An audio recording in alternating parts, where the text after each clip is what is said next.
We are seeing a continuation of slightly softer domestic demand, but also strong attraction from the east coast of Australia, Trans-Tasman markets. Queenstown continues to be a popular destination for the Australian carriers, and they support the route well, not just with frequency, but we are starting to see the Australian carriers direct the newest and quieter aircraft onto the route, and plan to continue to do so for the remainder of this calendar year and into next year. So it's a very good sign of how the route is seen by those carriers and how they continue to support it.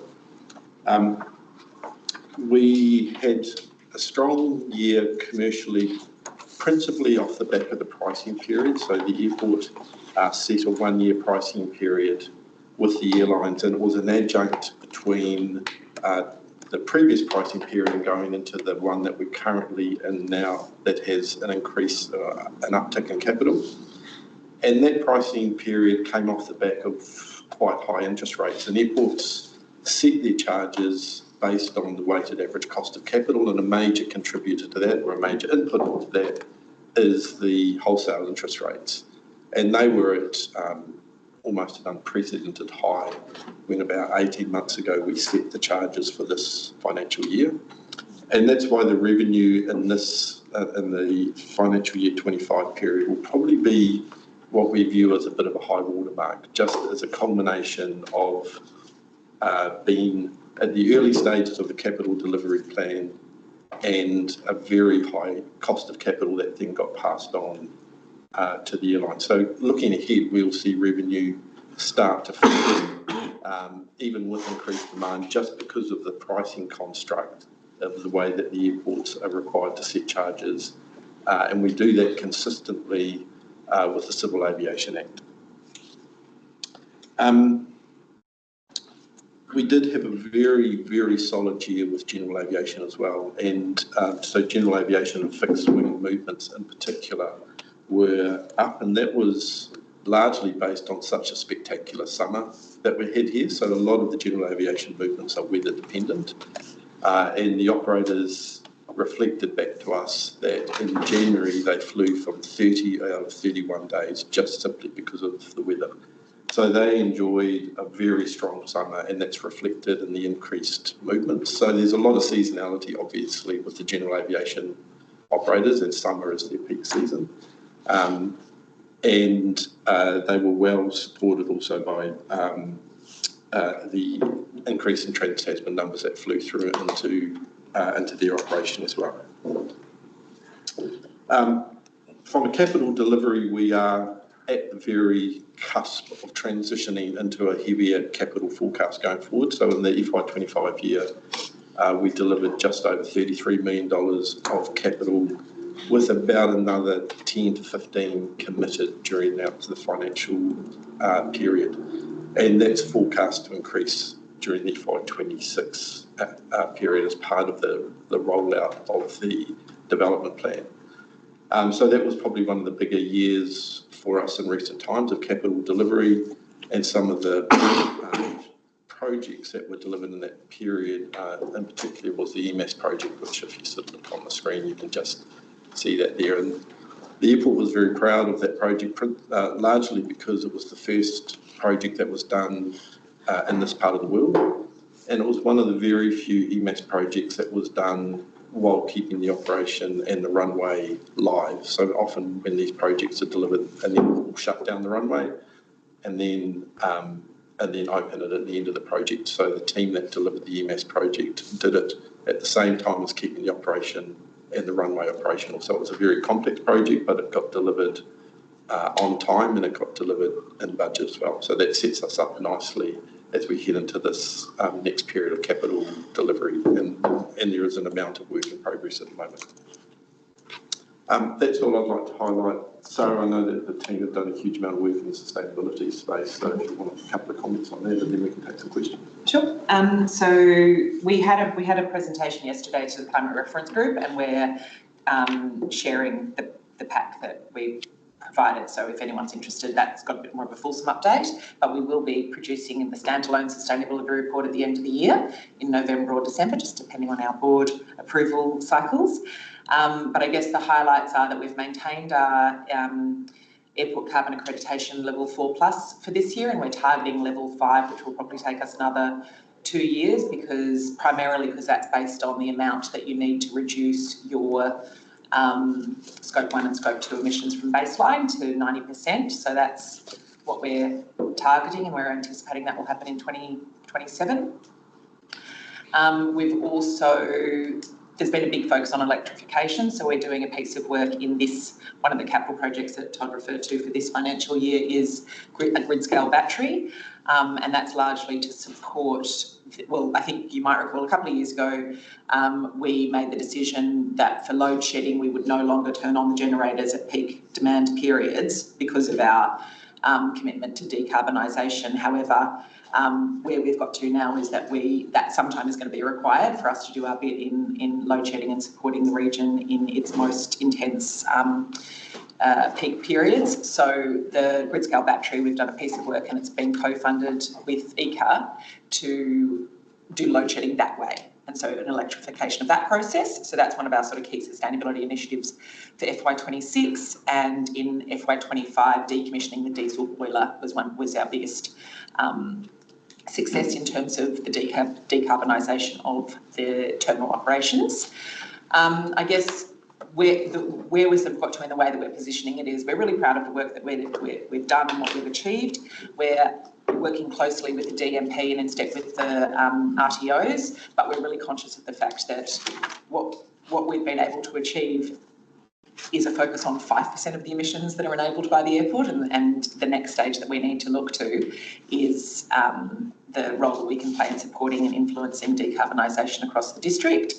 I guess the other element to that is that we're continuing with the social elements and partnerships, and one of the recent ones that we've been happy to support is what we're hoping will be a legacy project with Remarkable Station, which will be eradicating sycamores for a couple of years, but then move into the stage of native regeneration. So that's sort of a 10-year time horizon, which will be awesome.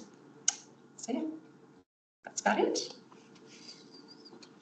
Okay. We've got questions and Matt's fire away, look at that. There's a question. Oh, okay. Oh no, there you go. You talked about domestic market being down quite significantly. Maybe talk to the external factors that are really needing to change in order for that to come back up again. I wouldn't describe it as necessarily down, it's flat. And so it's underperforming compared to international. And, you know, it's been well traversed in New Zealand's troubles with their A320 fleet. They have on average between 5 or 6 aircraft on the ground at the time. They use that aircraft for a mixture of domestic as well as international operations. So they will try to balance, and they continually try to balance where they deploy those aircraft to. So we can see, particularly during school holiday periods, they'll redirect the aircraft back to Queenstown, but then outside of those aircraft will then go back onto, might even be Trans-Tasman or across the Pacific. The latest update that we had, and we attended a breakfast recently with Greg Foran, I think they've still got about 2 years to get through all of that. It's not linear. They'll go from having 5 aircraft on the ground to 4 to 3 to 2.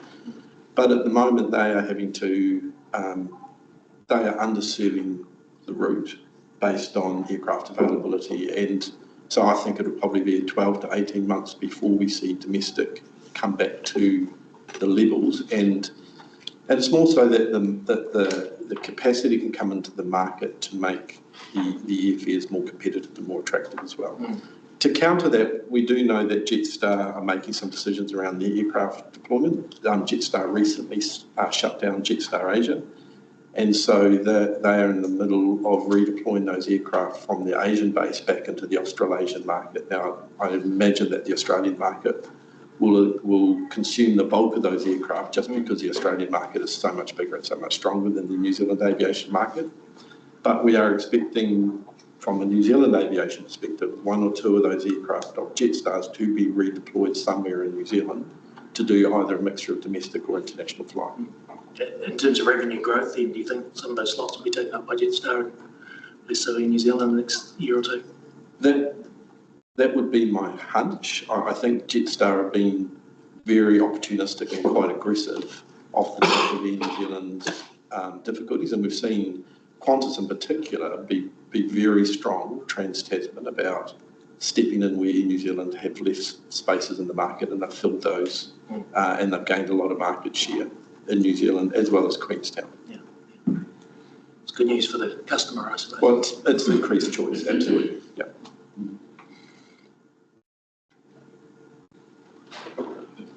Just a question. Just going back to the, you talked about the deals with the airlines, the costs and that based on weighted cost of capital. How often do you renegotiate with the airlines what they've got to pay annually, or do you adjust it annually? Or? No, we don't. So we'll set pricing for a set period, and it's normally between 3 and 4 years is the period that we'll do it. So we have reset pricing for the next 3 years for financial year 26, 27 and 28. And you take you use the cost of capital on the day that the deal is struck. Oh, okay. And that carries you forward over the next 3 years. And it's incredibly complicated inputs that only a bunch of economists could possibly dream up. But the airports are required to follow that through the Civil Aviation Act, and it's overviewed by the Commerce Act as well, about the way that we have to input pricing.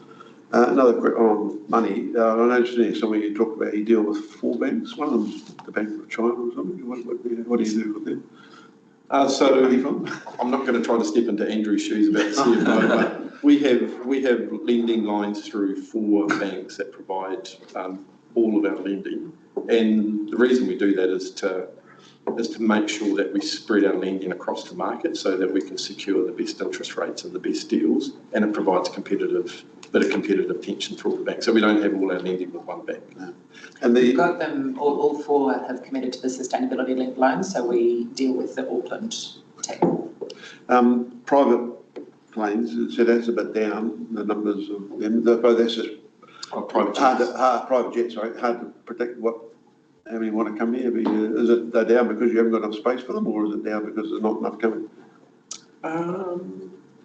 It's interesting. It is more increasingly difficult for the private jets to get in here at the times that they want to, because particularly in the afternoon, the priority is to what we call IFR traffic, which is the commercial jet traffic. So they increasingly go to the edges of the day, because we give priority principally to commercial traffic, then general aviation and private jet do have to fit in and around the edges of that. On a yearly basis, everybody gets enough of the pie to be able to operate. So a 3% reduction is just sort of more likely around consumer demand as opposed to anything else like that. The last one I had was back to the batteries. Just trying to understand, are you going to be generating solar panels and that electricity and storing in the batteries to do this, or how far are we going with this? Because we just had briefings on airports and other parts of the world that are fully electric and all that sort of thing. So the goal will be that that will support future solar investment, but at the moment we haven't laid out a plan for what we're going to do with solar. We're actually doing a really detailed solar feasibility included in an energy resilience plan. Okay. So that's a forward look as to what's going to be required long term, and that's connected into a climate related risk as well as just regular enterprise risk assessment. And so energy requirements and resilience is included in that. At the moment, it's arbitrage. So we'll be looking at loading up or charging up the battery at low demand periods and then using it. Okay. Yeah, so it's the financials stack up over a couple of years. Thank you. Thanks. Hi, thank you. Thank you for the report. Historically, you'll know that I keep an eye on the Aaron Moore heritage buildings. Is there anything you can point to with regards to that and where that might sit at the moment within the organisation? I'll start and then pass over to you. So we're at the moment well advanced on the planning for the Northern Helicopter Precinct, which is going on to the northern part of the airfield. So as we start to do land use and urban design over there, we're starting to think about how the Heritage Precinct fits into that. And so the Heritage team, as well as once we've chosen our urban design partner, they will be working through how do we lay out all the amenities on the northern side for the helicopter precinct and how does the Heritage Precinct fit into that. Great, thank you. And I was going to probably pose a question or get a comment from Catherine, because obviously around the annual report, obviously we've taken a very healthy dividend from QAC, which is obviously an important part of our income streams, and just good to remind Councillors Catherine what that was and how we treat that generally, so it's not used for fluffy projects. Yeah, so the amount we just received this week, I think, or last week, dividend, that'll get repaid off our borrowing. So there'll be a settlement coming up shortly and we'll just not reloan. So that's where the funds go. With regards to that, what does our dividends look like in the next 5 years? Back to the money. Just throwing a grenade out there. Yeah. We'll give you the exact number, but look, I think we've always stated that as we move through the capital plan, that QAC is still factoring and paying a dividend throughout the development period. Will it always be at the level that it is today? I don't think so. When you say high watermark, can you say? Yeah, and unquestionably, FY25 was a high watermark, and we've been sort of really conscious that the feedback from the council has been around a consistent dividend stream as opposed to having high and low. So as we've done the capital allocation, we have made sure that there is a constant dividend stream throughout the development plan period, but it'll probably be a bit more normalised as opposed to what we saw in FY25. Yeah. You raised our expectations, didn't you? We've tried to manage them very carefully. Yeah, but that is certainly part of our agreements with QAC is around consistency of dividend fee, acknowledging, as Todd's pointed out, that they are moving into a capital heavy phase. So the council expects some change in that, but always some form of dividend. Yeah. I mean, provided performance remains up. Just to go back to the comments you made about the fees, the deal that you've set for 3 years for the fees and the revenue cost of capital. Is there a potential exposure then if that cost of capital increases from what it was on the day that deal was set? Does that expose? You said the revenues were higher this year because things have come down, but they could equally go up, I guess, over that 3-year period.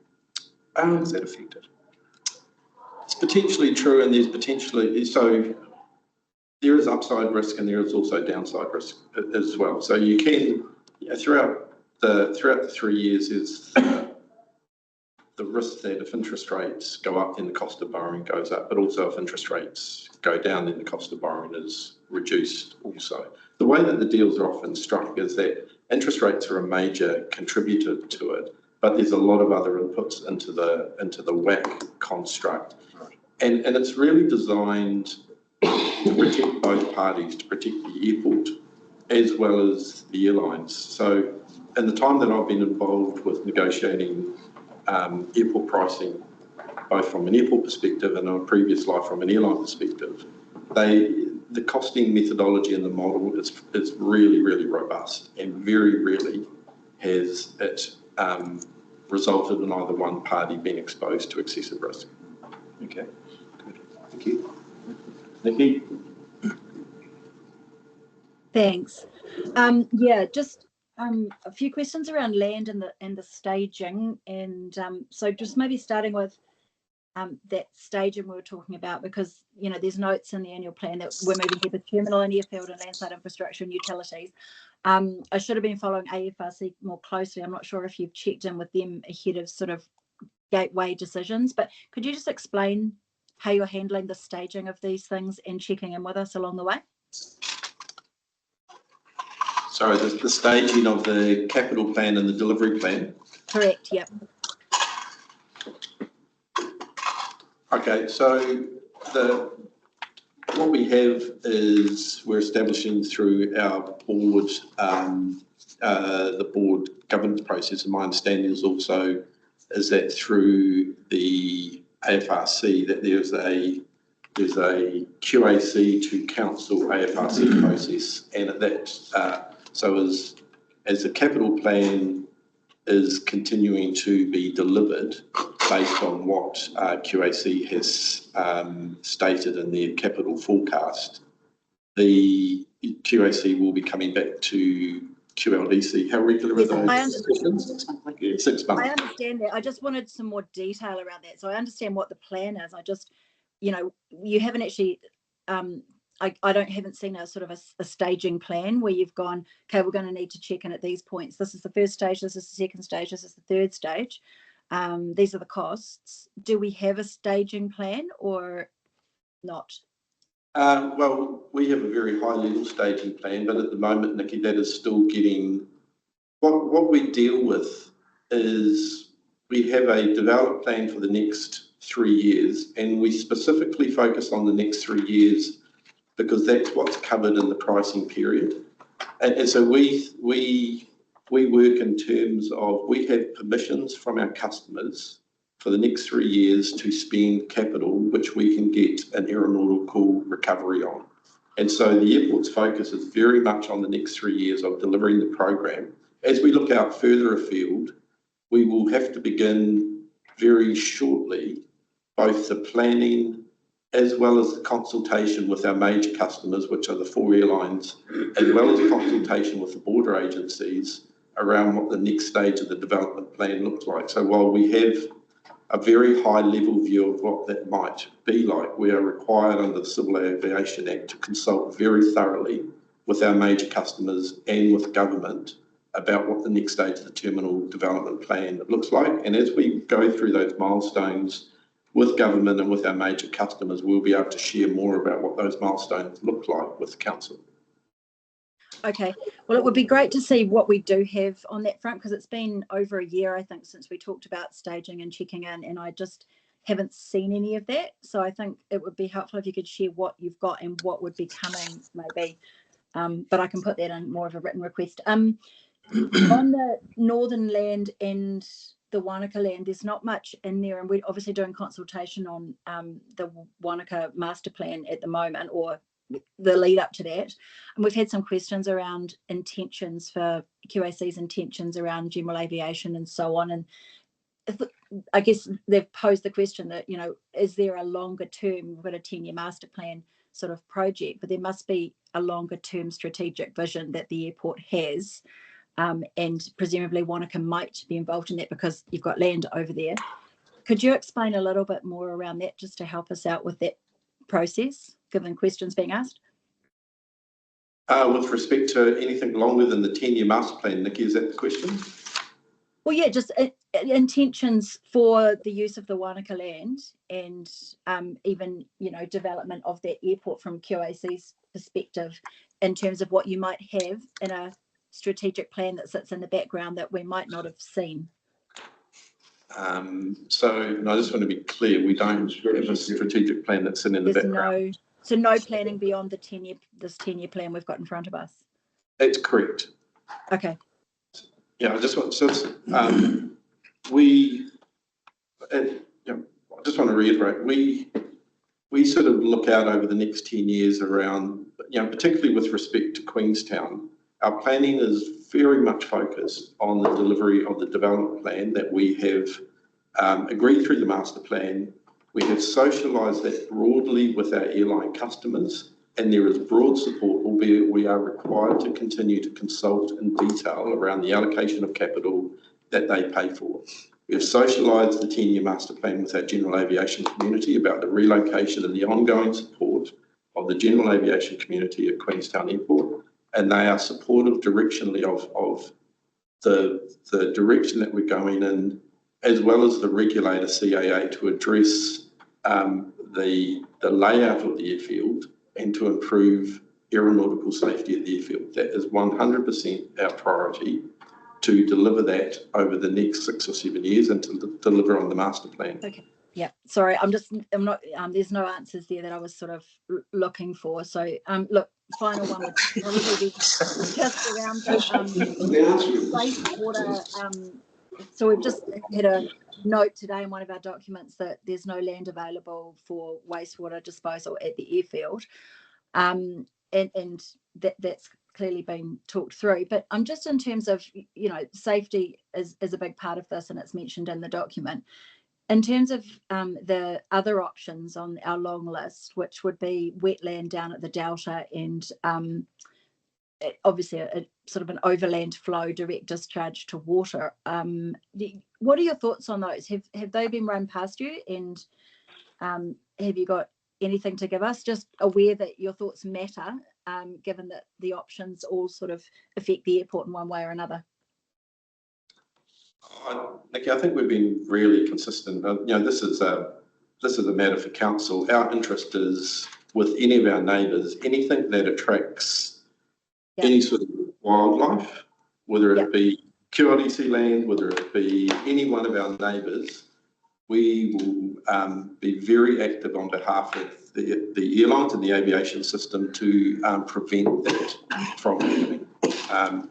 So how the council deals with this matter, our interest is consistent in the way that it always has been with respect to ensuring that we protect for wildlife and aviation. Absolutely. I'm sure you've got a strong interest in what we do then with the wastewater. Have you had a look at the full set of long list options? Just because we don't want to get too far down the track. I mean, this is in the interest of making sure that we're all up front with each other as early as possible, so that we don't, you know, delay other processes and make them more difficult than they need to be. Have you seen that long list option? Have we put that in front of you? And if we haven't, I guess we need to. So I personally haven't seen it, Nikki, but I know that a member of the team has, so I can't answer your question specifically myself, but I do know that it has been socialised with a member of our planning team. So I think I can comment that obviously, because at least one of the options was directly around the use of QAC land, ongoing liaison with QAC by the project team from QLDC, for the reasons Todd's outlined. One is, and one of the options is land itself. The others are options which potentially impact on how QAC might operate. So yes, there is ongoing dialogue with QAC around that long list. So when will we have something feedback, Mike, do you think? When are you expecting feedback on the long list from QAC? Well, it's not simply, we're not waiting on feedback from QAC. The team are just working through that list to identify what the short-term options are. I don't have a timetable for that to hand, sorry. Okay, I think we need to get really onto that, because if we're talking about wetlands down on the Delta, I think that's going to attract birds, and we're rapidly running out of options on that list. So I think that's kind of urgent. It'd be good to do something about that. Anyway, that's all my questions. Thank you. Lisa can round it out for us. Just a really quick one. I raised it in some of our other airport commentary, but I have a morbid fascination with the Indian movement towards carbon zero airports, and particularly Kerala being fully solar, Delhi achieving level 5. So I just went, you know, encouragement around global best practice and what we might be able to learn from the great advancements they're making over there.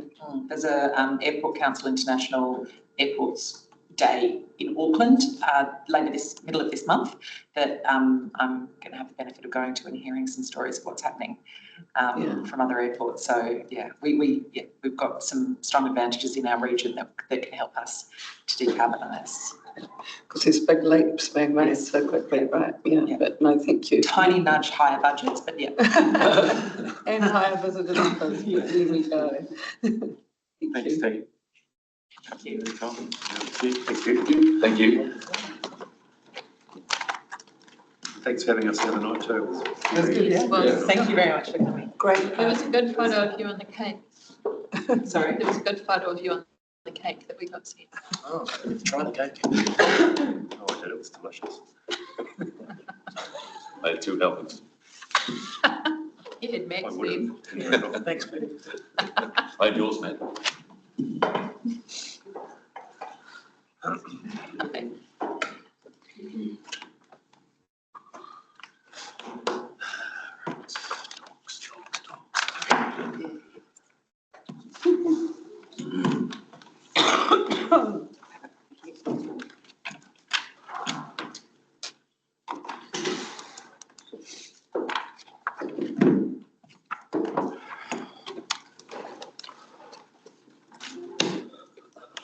to go. Go for it. Hi, g'day. So good morning, my name's Tanner. I am the Regulatory Support Team Leader, and with me is Carrie, who is the Parking Animal Control and Support Manager.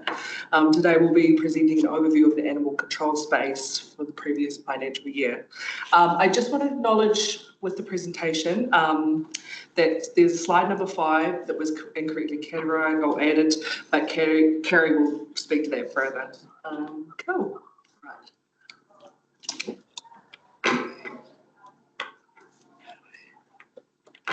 Good. Doesn't want to move for us. We click. And then There you go. Cool. There we go. Just click on it. There we go. There we go. Cool. So each year the Regulatory Support Team compiles the data for the Section 10A report as required under the Animal Control Act. This slideshow will outline some of the key stats represented in the report, including the number of registered dogs in the district, number of animal-related infringements issued, and the number and nature of dog complaints received. So our animal control team is committed to a variety of proactive initiatives in the community. These efforts aim to promote responsible dog ownership and encourage some positive dog behaviour. On the screen, you'll see some examples of our community outreach programs, including community dog events, free dog training sessions, and school-based education on dog safety. By investing time in these proactive activities, we hope to reduce the need for reactive measures and create a safer and more responsible environment for both animals and the community.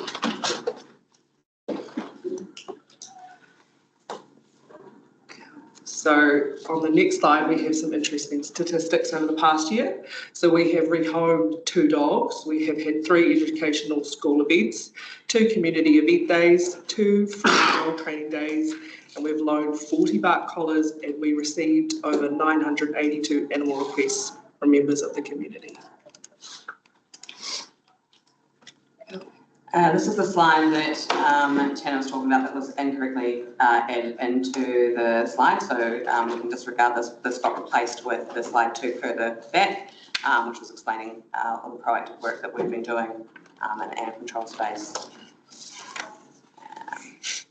So if we look at some of the key stats, we can see here that at the time we run these stats on the 1st of July every year, that last year was the first time we saw a decrease in the number of registered dogs. This year it has increased slightly, although we have noticed actually since then we've been doing some close stats on that, it actually has come back down a little bit. It's still sitting quite similar to what it was in 2023, 2024, but at the time that we run these stats it was sitting a little bit higher. Just trying to get these all up so they're all up at once. Barking dogs, a slight increase on last year, but we are considerably down on what we have been in the past. Lost dogs and roaming dogs are both trending downwards this year, which these two kind of, to me, correlate quite well. It shows that we're getting less reports of dogs being lost, or the owners that have lost their dogs, and we're actually finding less dogs out roaming. Roaming dogs are where we see the most complaints coming into us. So the dogs that are pooing in places on neighbours' properties, and they're interrupting other animals, stock, chicken, all those kinds of things. So for us, that's a really key stat that number is starting to trend down. This is the total number of dog attacks that we've had. So if we look at the top line, this is the total number of dog attacks. So we are slightly up this year on last year. However, the majority of those actually sit in the minor dog category, which is this one here. The more serious attacks are still sitting on there. These are the 2 lines down the bottom here, this one and this one, are still very low, very steady. So whilst there's been an increase, there hasn't been an increase in serious attacks. It's more of those minor cases that we're seeing those increases on. This is an interesting slide, and probably where you will all see the most interest. The number of infringements has increased quite considerably this year, and there's a few reasons for that. We can look into the next slide, might actually give us a little bit more information. So this is we've broken it down into each category, so you can see where those increases are coming from. So if we look over here, where is it? Oh no, we didn't have that on there. Oh, there it goes. The failure to control or confine is actually quite low there. That's the dogs that are out roaming. We've got failure to register has increased quite considerably this year, or the last financial year. So that's when we did the dog run last year. Every dog owner that is registered in our district is required to re-register. These infringements are issued to people who have not re-registered by the timeframes that's required.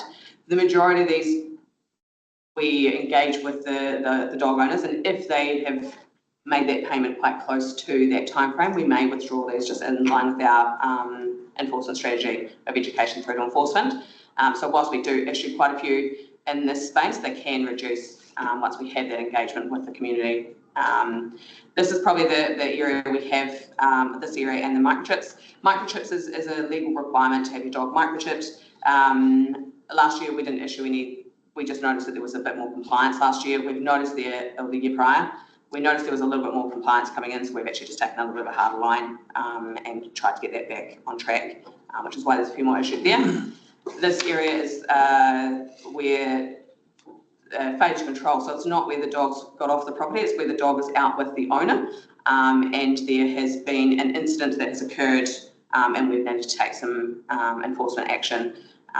It can be things like rushing, those kinds of things that are happening out in the community. And this is where we put the majority of our focus through the animal control team is in this space, trying to educate the community as to what good dog ownership looks like and good control looks like. So that's where we do a lot of our proactive education is sitting around that kind of area. It's a real focus for our team to try and get that, or get dog owners operating the right way. Does that make sense? So key findings, look at basically what I've just kind of gone through. One thing that I find really interesting is that this year is the first time we've had under 1,000 dog complaints put through to us. In the last 5 years, we haven't had under 1,000. So that for me was a really pleasing thing to see, that the work that the dog team are doing, or the animal control team are doing, you know, proactively educating the community is contributing to us seeing less complaints coming through to council, which I think is really great to see. The registration numbers we've gone through and roaming we've gone through as well. There has been one prosecution, which is a dog-on-dog attack in the last financial year, and potentially one pending as well. And this is what we've gone through as well, the number of increase in dog attacks and the increase in infringements issued. So those were the kind of the key findings of what we've kind of discussed in those slides prior. Any questions? The prosecution, how does it go from, because well, I've got two questions actually. One is, the number of hearings that we've been having, is that going up or down? And then how does it go from the hearing procedure and dog classification to becoming a prosecution? Sure. So we have seen a slight increase in hearings as what we've had in the past. That's probably, as all of our enforcement's done on education through enforcement. So where we can, we'll use education. If that's not available to us, we do need to step it up to achieve self-compliance at the lowest level that we can through the enforcement strategy.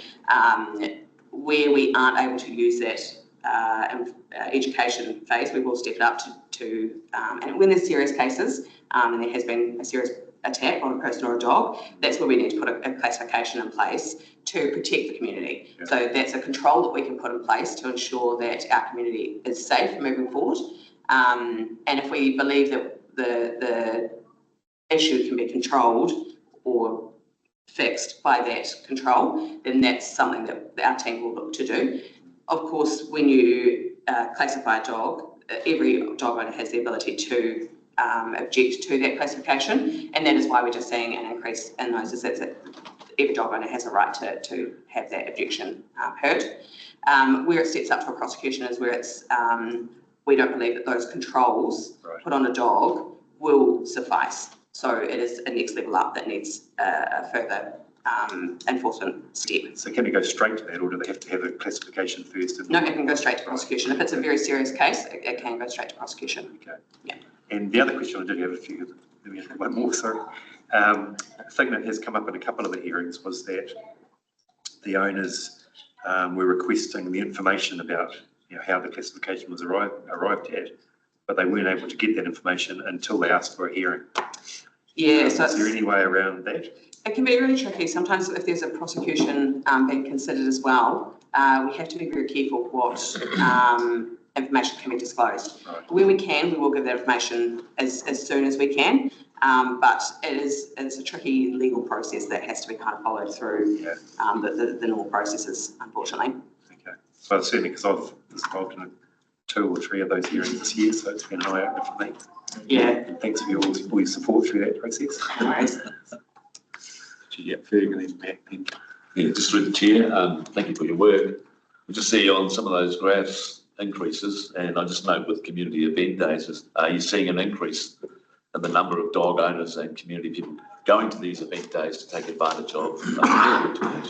Yeah, there's been a huge increase in those days. When I first started, when our team started introducing those days, they were at low numbers. They are a big event these days, and people are excited about coming along to them. And it's a great opportunity for us to be face to face, having those conversations and interactions with them. They can ask questions, sometimes you guys come along, they can ask questions of you guys as well at the same time.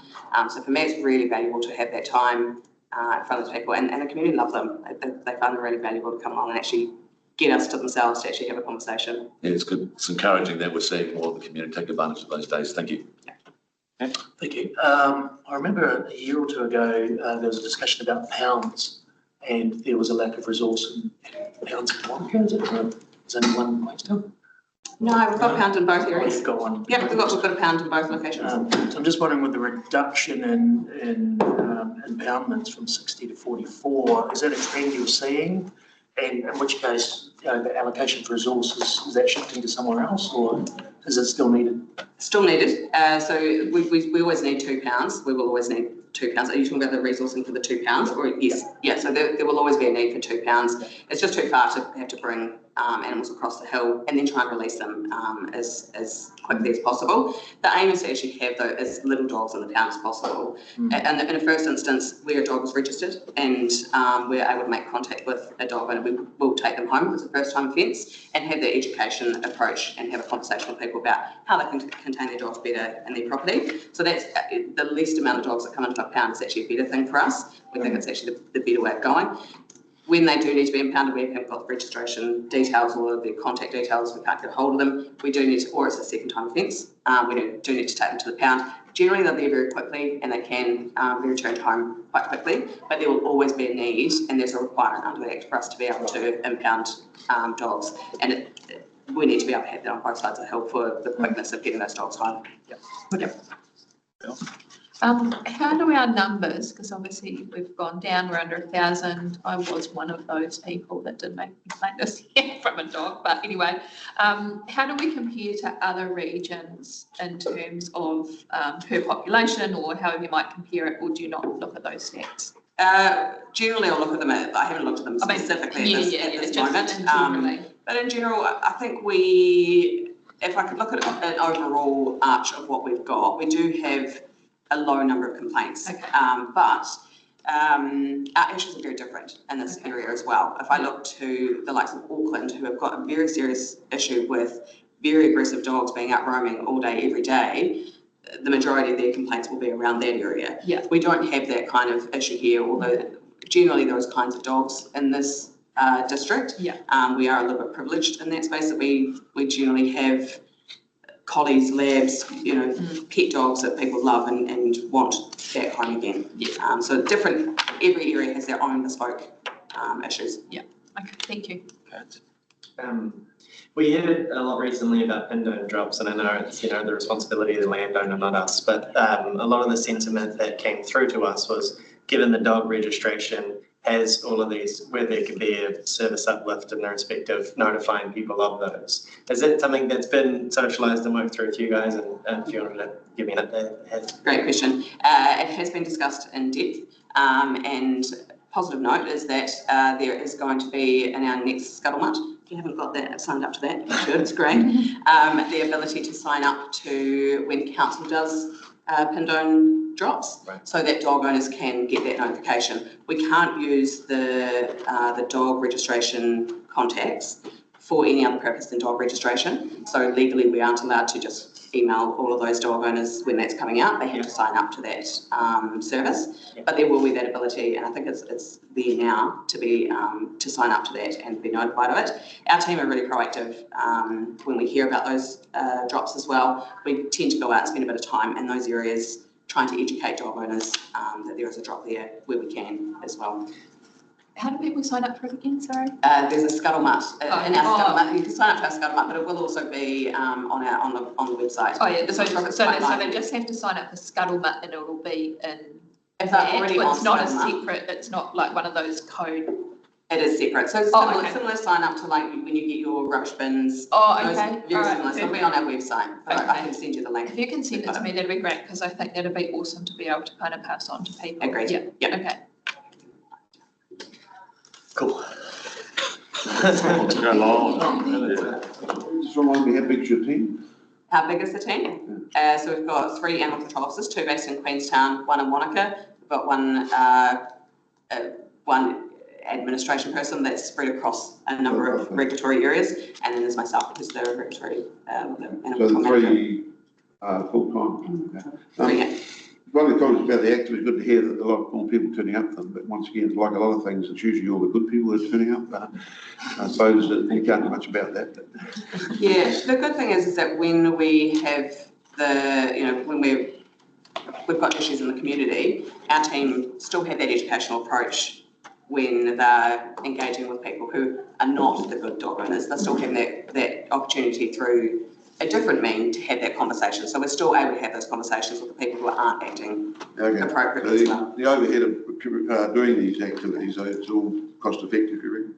Well and truly, if you look at the dog day out that we had, I think it was $400, $500 that we spent on that day, and it's time. That's all that goes into it, and the reward that you get back from that is huge.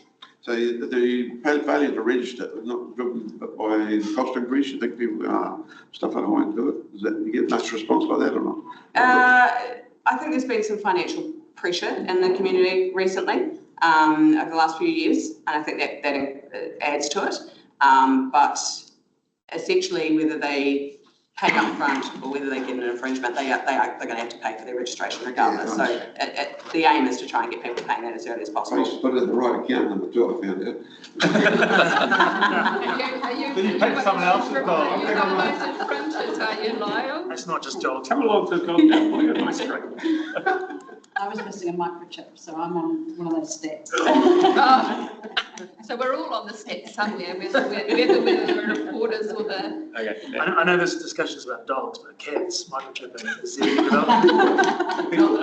Not that I'm aware of. I'm aware of some early conversations, but it doesn't sit in this theory or in out. But it would be separate to any legislation under cats would be separate to the Animal Control Act or Dog Control Act. It would be a separate or just the legislation. enforcer rather than or regulator rather than the policy setter? Correct. Yeah. There is discussions, I believe, around policy that are happening, but I don't know where that's at or what level that is at. But there would need to be conversations where that's at if it was to be brought into Certainly there in the climate and biodiversity plan, there's some discussions on that, but yeah, there's no good policy for council at this point. Not yet, no. I'll get it to cats.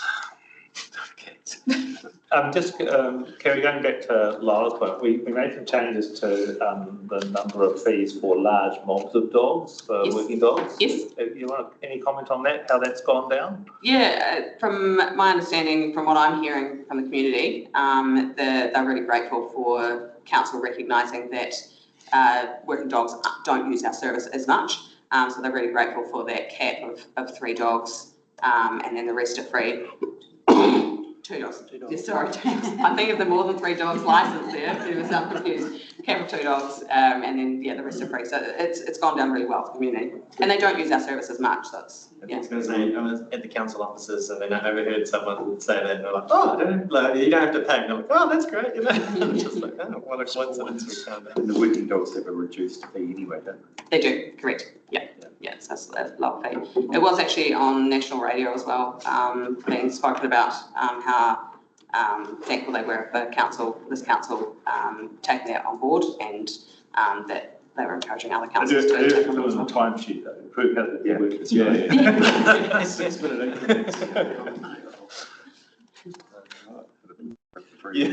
Lisa? There's been some media recently about tethered dogs and changes to government requirements and how long dogs can be left unattended. Is that something that immediately comes into effect? Do you know about the work and train? How will that impact? It's actually Will you something- be required to check on that? Yeah, so we're well aware of this legislation. It's been we've been made aware of it all the way through. It does sit with the SPCA, so they will be the regulatory body that enforces that. We will assist them. So they don't have a officer here in Queenstown. We've got a really great relationship with SPCA, so they will often get us to go and do a first inspection at a property or wherever the issue is, and report back to them. So our role will be to assist SPCA however they need any assistance, but we won't be the lead enforcer on any enforcement that needs to be taken. Lee? Thanks, guys. Yeah, just a small question, really. I just noticed in the report we don't categorise dogs as menacing under breed or what was the other one? So consistently 0 for menacing under section 33A for behaviour and for breed characteristics. They're all breed characteristics or breed type. We stick with behavioural assessment. And I'm just wondering, do we track, the attacks and what breeds are, doing those attacks, and to look at maybe whether we adjust our approach and be a bit more proactive by tagging breeds and, sorry. Go ahead. It's a great question. I know exactly what you're asking. Okay, so that classification requirement is purely for dogs that are on the schedule that are banned in New Zealand. So it is your pit bull type breeds. There's a number of dogs that are on that list that can only, those dogs would automatically be categorised as menacing because of their breed. So we don't look into the breed when we're doing our assessment or when there's an attack. When an attack occurs, it is purely on what has occurred, not on the breed of the dog. So the only time that you would classify a dog as by breed is purely by them being on that banned list and them predominantly being of that nature. And it does happen occasionally when we get a dog registered. If it's registered as a pit bull or we see a dog that is predominantly looking like it is a pit bull or something like that, we can classify those, and we do if we need to, but we generally aren't seeing those dogs in this area. Yeah, because it says there's none, like we haven't categorised any, is that right? Or am I not reading the table right? Yes, correct. So none, and since 2019 all the way through, we haven't had any in the districts with, and this is the same for breed characteristics. Correct. Yeah. Okay. Awesome. So none in the district. Thank you. Yeah, I mean there shouldn't be many in all of New Zealand because they're not supposed to be. Okay. Yeah. So there shouldn't be many of them around. Okay. Thanks, Kerry.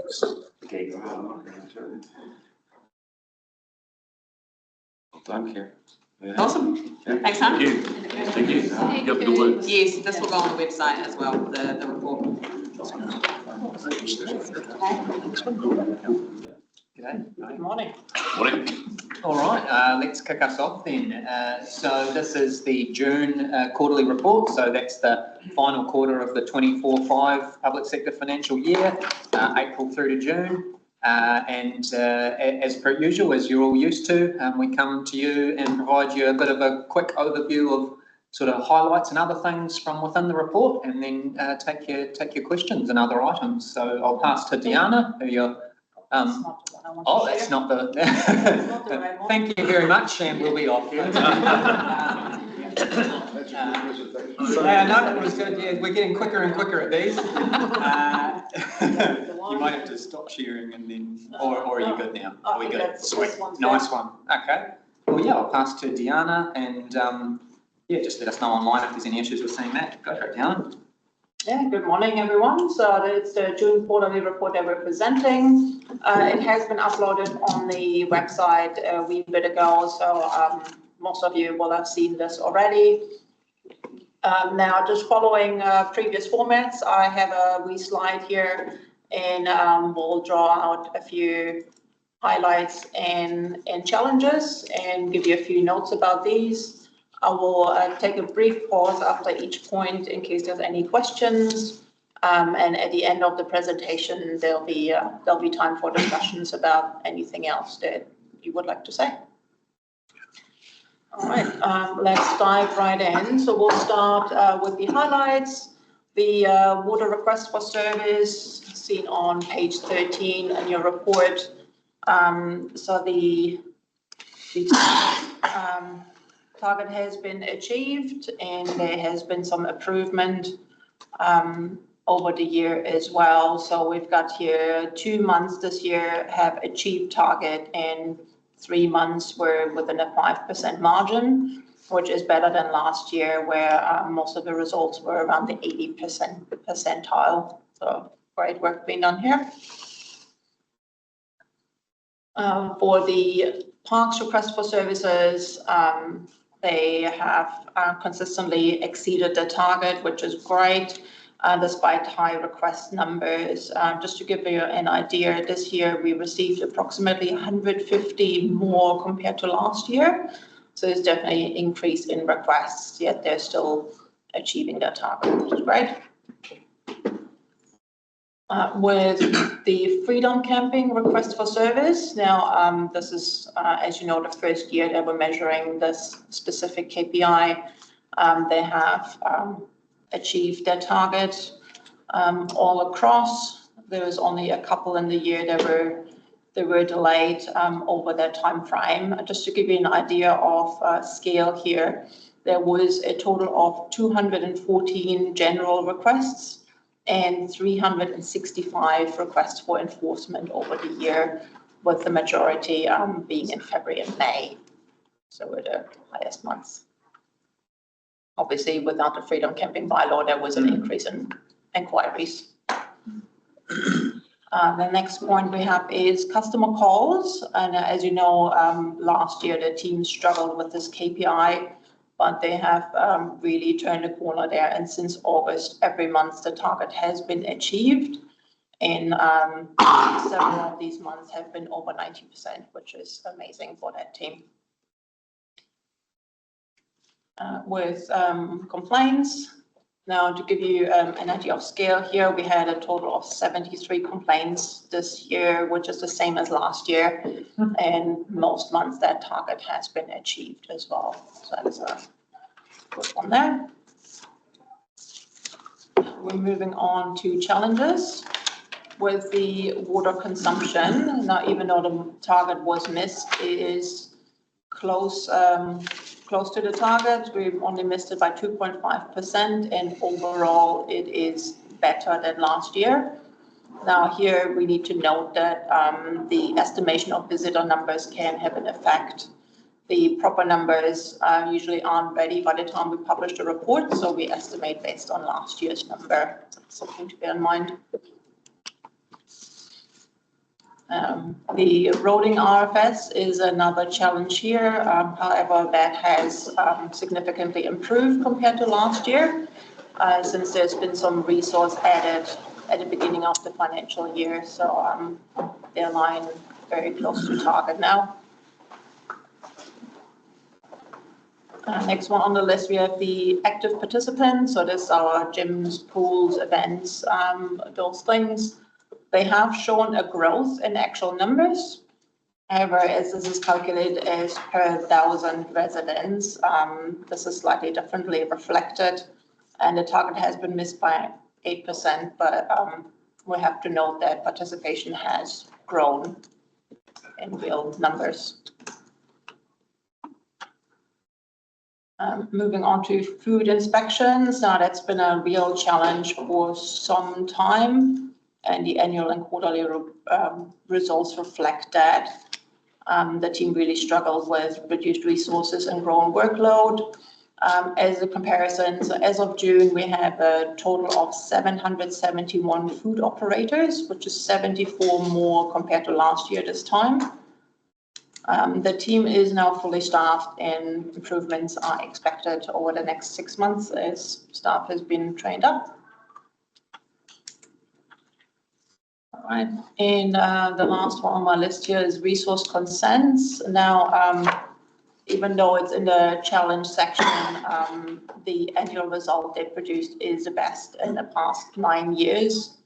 And all of the results this year have been over 90%, which is great. And as scale, there was 1,030 consents issued, which is 50 more compared to last year.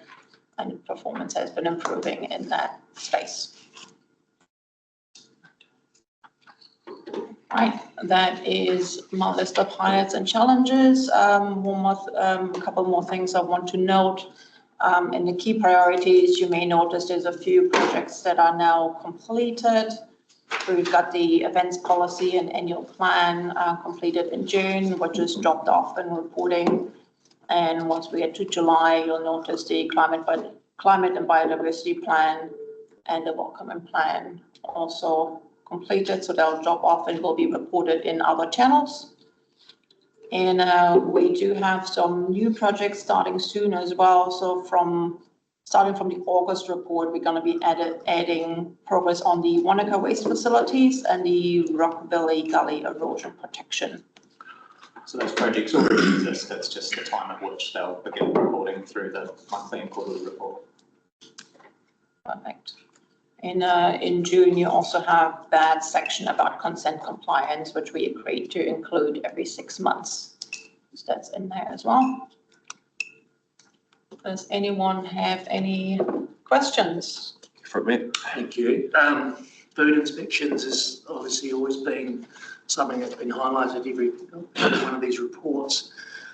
You've got enough staff now, by the sounds of things. What happens if you lose another staff member now? Are we back to square one? Because it seems to be an ongoing problem for us. What are the risks as well, I guess, for the team that exists? You know, potentially there could be burnout here because there's been the staff who've stayed that have carried this team the whole way through, and also for compliance from those operators that aren't being inspected. Yeah, probably just say that obviously MPI is very impressed with our processes and they audit us every year. So they've got good processes to follow. So if we did have any more people resign, we would be able to potentially use those processes to train people up, you know, if we got a graduate or someone coming through. So we have those good processes to use. We have obviously done a really targeted recruitment process, which has worked, and we've got some fantastic people on board. Yeah, obviously the demand, we can't kind of quote, we can't kind of deal with the increase in demand, you know, 71 extra per year, you know, that's 1 year. You know, some of that is obviously high risk. So, you know, working out how we can de-risk might be something that we could do in the future. Yeah, so actively working on how we keep that team. They are a highly engaged team. They really enjoy what they're doing and feel real satisfaction in providing safe food to making sure that it's safe for the community. So what's the core problem though? Is it the job is not a great job, or it's really technical? So yeah. they've got to have that, you know, they've got to have that So qualification. So it's not that many of them in New Zealand. Yeah, and so we literally targeted a conference and said, went round everybody and said, "Why come to Queenstown?" So it's a challenging environment, just because of the volumes and the syndical nature of some of the businesses as well. So the current level of staff, is is that for what we've got now, or does that actually build in some growth? We have actually got an extra half of an extra FTE than what we previously had budgeted. So we have taken the opportunity to grab an extra part of a resource. Yes.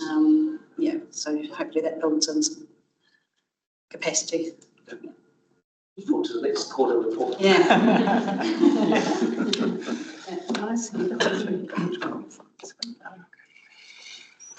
Just a quick question on the water consumption on page, what is it, 5? Yeah, so on the monthly results, there's water consumption, the target's less than 390, the monthly results 403, nearly 404. Then it says the scaled target was missed by probably 15%. What's the scaled target? Yeah, so obviously the water usage is different from from summer to winter. Yep. So every month is a slightly different target, but all of those 12 targets over the year average out to the annual target. Right, so that annual target is the 390. Your annual target Was is less 500, than I believe? 495 Oh, 495. for, in terms of how it works, that scale target is less than 390 for the month. Okay. Yeah, because of the trend in water usage, as Diana was saying, being higher and lower in some months. Okay. So then the 404 though, over 390, that's less than 15%, I think. So It's a great question. a few percent, yeah. And we'll- So it's better than what's reported. Might be an update to make. Yeah. Yeah, but that's monthly, this is over the quarter, so that may be there'll be 3 months of data aggregated to there, but we can check that. Yeah. I mean, a number of years ago, we started moving towards reflecting how demand cycles change through the year, which is why we have those monthly targets that we were just, That's shown here. yeah. Yeah, no, just it sounds like it's better, or it looks, those figures look better than what's on the percentage missed there. Thanks. I've got just to cover a technical one, that the number, page 10, under the stormwater complaints, this is up on the website, I just wanted to know the figure's correct. You've got less than 5 per annum and it's got 0.63 red, is it meant to be 6.3? On the left-hand column, stormwater complaints monthly result. Yeah, so with this one also, we split it, even, in this one, we split it evenly across the year.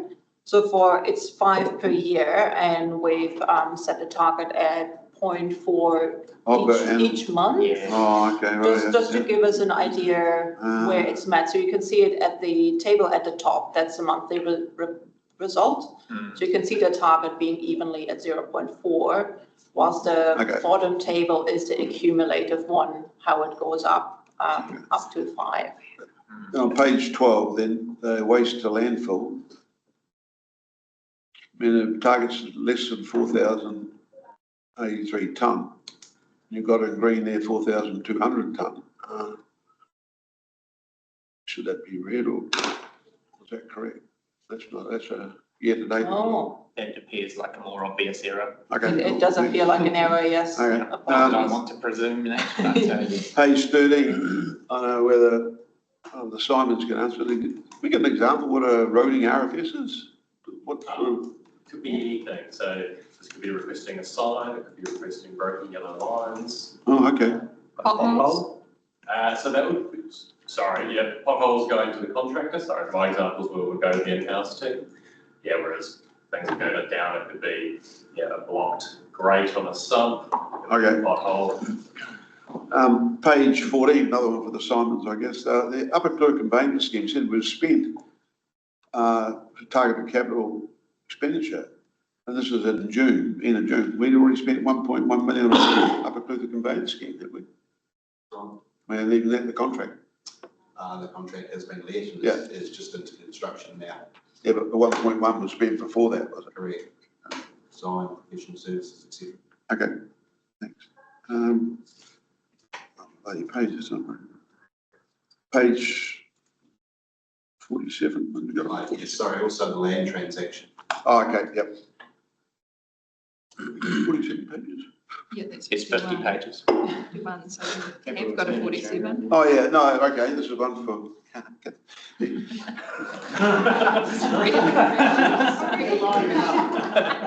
Well, if you're outside of reading this and you look at the income development contributions year-to-date variance, 22 million, it's pretty scary thinking that we've got $22 million out there that we haven't been able to get yet. And yeah, that's just a subject that comes up quite often.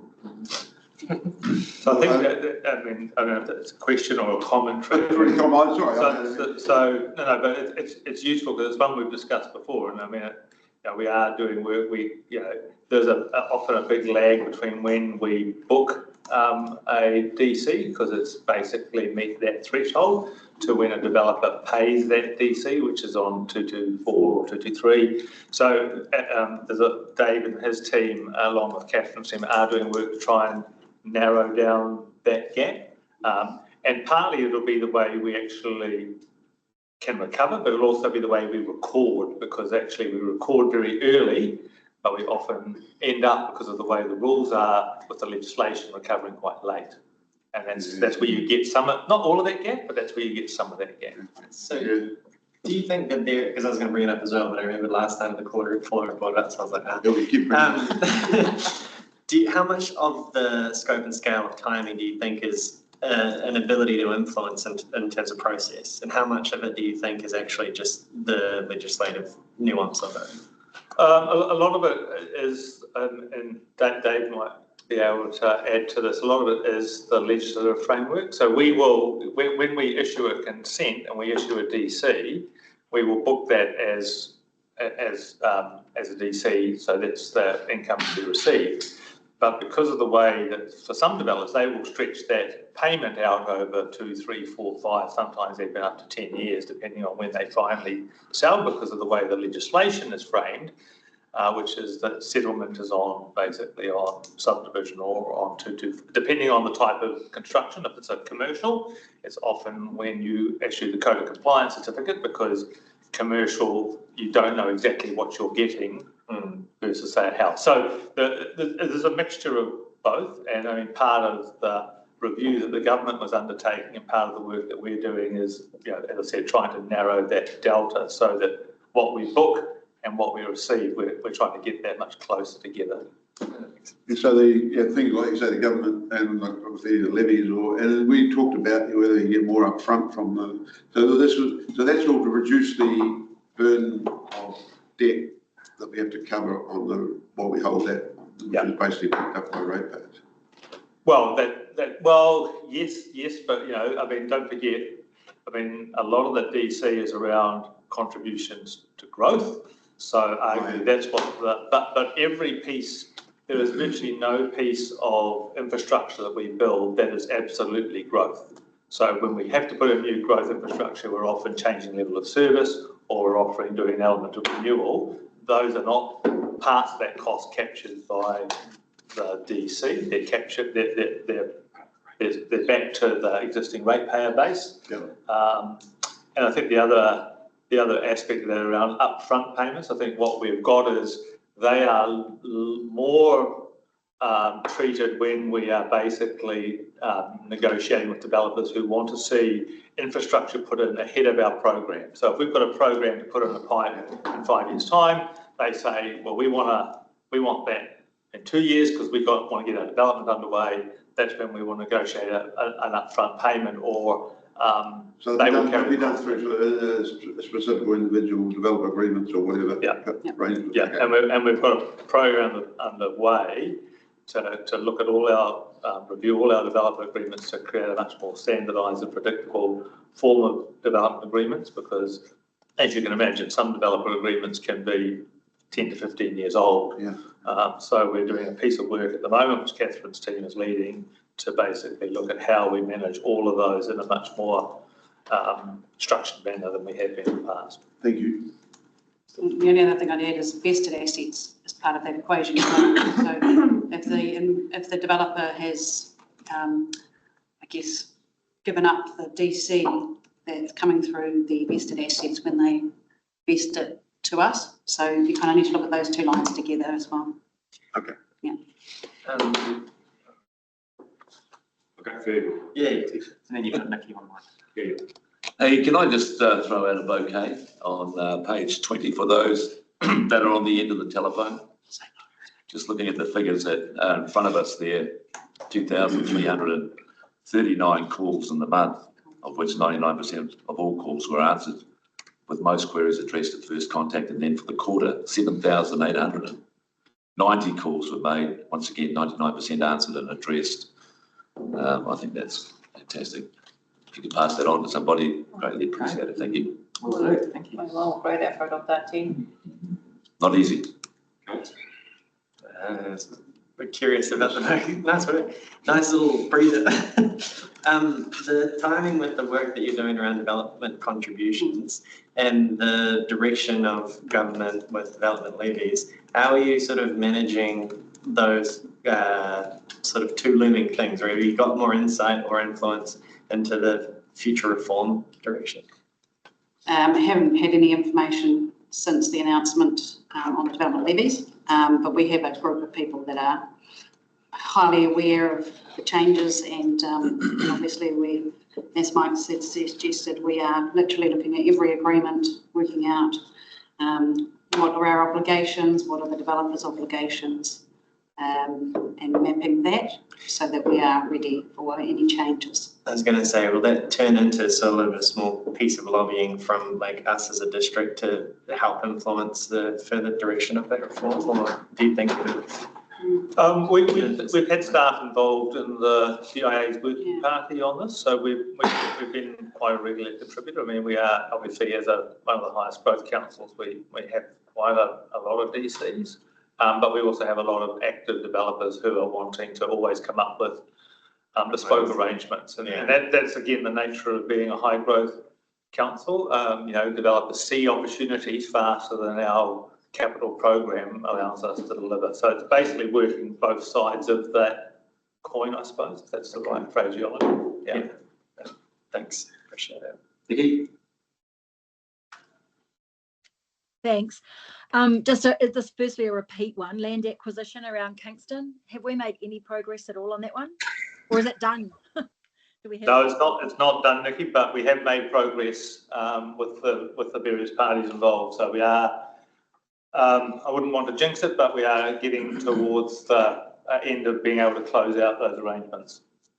Okay, that sounds hopeful. Hopefully the next quarterly report it'll be done. The other one's just obviously the disposal field. It's green light, but we've lost the obviously the replacement long-term solution. We've lost the airport land as an opportunity, I'm assuming. So I'm just interested in what it means when it says detail about, or just like some detail around what a revised approach for the shortlist assessment means. And also, have we looked into the feasibility of the other options? It was a desktop, I understand, previously, and now we're starting to see options fall away. So can you talk to that? Only as much as that's exactly what you would expect to see happen. So we would have started with a long list. The team have been working through that to get to a short list. So invariably things will drop out as we continue to do more detailed investigations. Simon, have you got any other comment? Yeah, so the option that's fallen away at the moment is the moderate rate discharge, because that needed a lot of land on Crankton Flats, and the airport are strongly opposed to that option. And I think the other reference there around the change of approach is that we had originally anticipated that we would go and do the investigation work to inform the design in that order. But looking at the cost and timeframes associated with the investigation work, we're going to shift that around to do the design on the Crankton Flats based on an envelope and sound assumptions, so we can understand the conservative and less conservative envelope for the design approach, and then use that as the basis of decision making. So then we can go and invest the money in investigations once we have a better understanding of what our preferred solution actually is. The costs of the investigations are quite confronting. They're running into the millions of dollars, so we really want to make sure that we've got elected member support of preferred direction before we go and invest that money. Okay, so when are you expecting to have this to us? So we are targeting a November workshop as soon as the new council are in. And at that point, what will you have? So we would have the developed shortlist options and then taking a decision early in the new year. Okay, thanks, Simon. And the other one was just around Frankton Conveyance. It says there's an increase to design scope. Is that going to blow the budget? Much? Not much? I think it's been resolved. The project's currently out to market from a tendering perspective. Oh, okay, great. So no budget blowout there at all?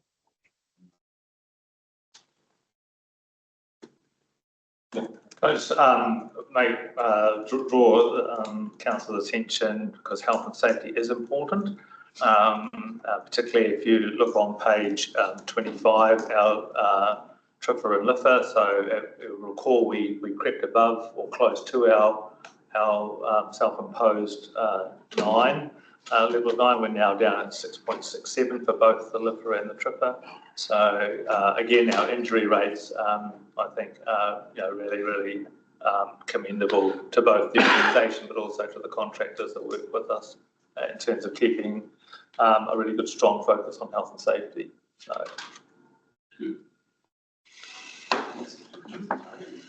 One last one was just. Oh, you haven't got. That's no, fine. I shouldn't have said it. My email. Thanks, Steve. Brilliant. Thank you. Thank you. Thank you.